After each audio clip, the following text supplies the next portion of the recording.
의원 내각제는 국민의 직접 선거에 의해 의회를 구성하고 그 의회에 의해 선출된 총리가 행정부 수반으로서의 권한을 행사하는 정부 형태입니다.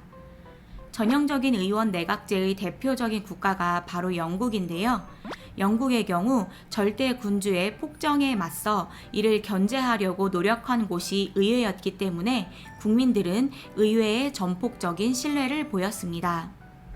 절대 군주 타도를 위한 의회의 노력을 바탕으로 명예혁명에 성공하였고 국왕도 예외 없이 헌법에 따르면서 국가 원수로서 명목상 지위만 인정될 뿐 실질적 통치권은 제한되는 입헌 군주제가 성립되었습니다.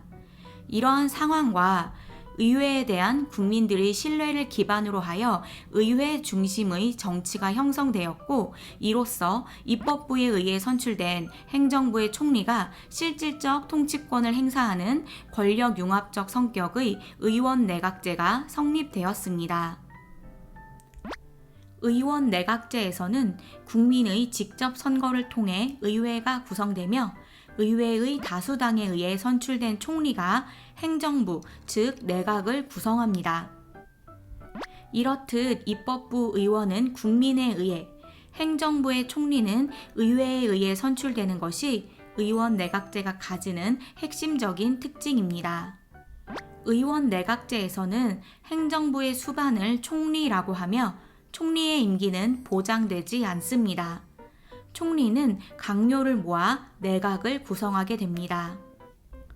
국민에 의해 입법부인 의회가 선출된 후 입법부에 의해 행정부가 구성되므로 입법부와 행정부의 관계는 권력융합적이며 이에 따라 상호의존적인 성격을 띱니다. 예를 들면 의원과 강요의 겸직은 가능합니다. 의원은 입법부 소속이고 강요는 행정부 소속인데요. 의원 내각제에서는 입법부와 행정부 간의 융합적 성격을 강조하기 때문에 이 둘을 동시에 겸하는 것이 가능합니다. 행정부는 법률안을 제출할 수 있을까요? 있습니다. 입법부와 행정부는 상호 의존적이므로 입법부의 역할에 속하는 법률안 제출권이 행정부에게도 인정됩니다. 정치적 책임에 대한 것은 결론적으로는 자신을 뽑아준 사람에 대해 책임을 져야 한다는 것입니다. 누군가 나를 믿고 공직자로 선출해 주었다면 나는 그 신뢰를 저버리지 않도록 책임지고 일해야 합니다. 그렇기 때문에 선출된 공직자는 자신을 뽑아준 사람이나 집단에 대해 정치적 책임을 집니다. 정리해보면 의원 내각제에서 의회 의원은 국민에 의해 선출되므로 책임도 국민에 대해 져야 합니다. 행정부의 수반인 총리는 의회에 의해 선출되므로 의회에 대해 책임을 집니다. 의원 내각제에서 총리는 행정부 수반으로서의 실질적인 통치권을 행사하지만 국가 원수는 아닙니다. 국가 원수는 총리와는 별개로 존재하며 대표적인 사례로 영국의 여왕이 있습니다. 의원 내각제의 국가의 원수는 상징적으로 존재할 뿐 실질적 통치권을 가지지 않습니다. 입법부와 행정부의 견제 방안은 무엇일까요? 먼저 입법부는 행정부를 견제하기 위해 내각 불신임권을 행사할 수 있습니다.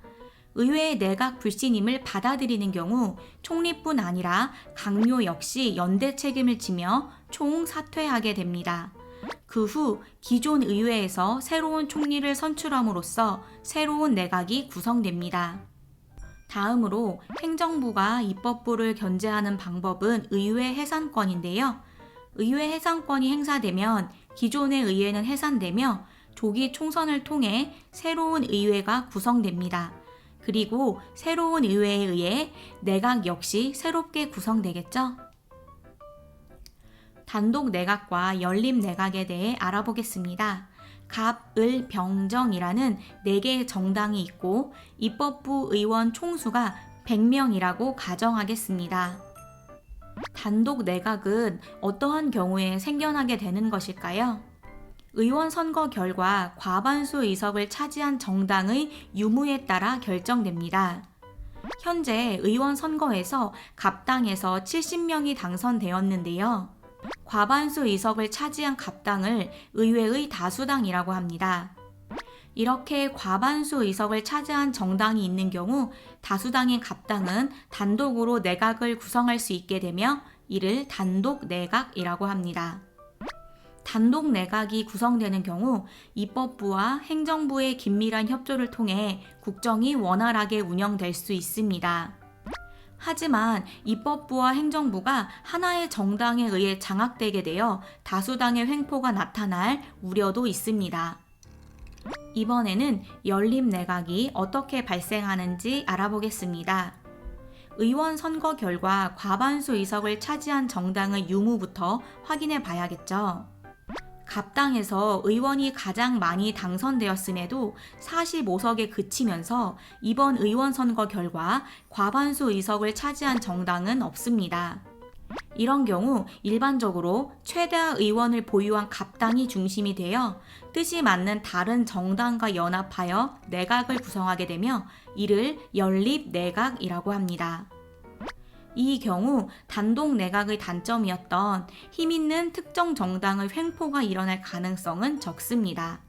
하지만 서로 다른 정당이 하나의 내각에 속해 있기 때문에 잘잘못에 대한 책임 소재가 불분명하고 내각 불신임권이나 의회 해산권 등의 견제 권한이 단독 내각에 비해 자주 행사될 가능성이 높아 국정 운영이 불안해질 수 있습니다.